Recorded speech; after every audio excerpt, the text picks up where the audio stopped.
Hi, I'm Mike Lanway. I'm a certified financial planner. I'm an expert in federal employee benefits, and I'm here to help you decide what you need to do to make best use of those benefits to your advantage. The federal government loves to throw acronyms into everything they do. And so when we talk about federal benefits, or when someone tells you or talks to you about federal benefits, acronyms start flying everywhere. So what we did is we made a little glossary. And so I'm going to take you through the glossary and just give you a little bit of an idea of what these little things mean and see if you have any interest in them. Number one is OPM. OPM is Office of Personnel and Management. It's the Chief Human Resources Office for the entire federal government. Every agency reports back to OPM. OPM makes rules and regulations. They make sure that everyone's following those rules and regulations.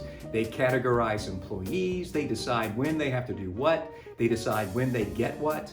All these things come through OPM. And then when you retire, you actually make an application for retirement, and OPM's the one who adjudicates or completes your application and makes sure everything is right, everything's in order, and now we know exactly what you've earned for your retirement.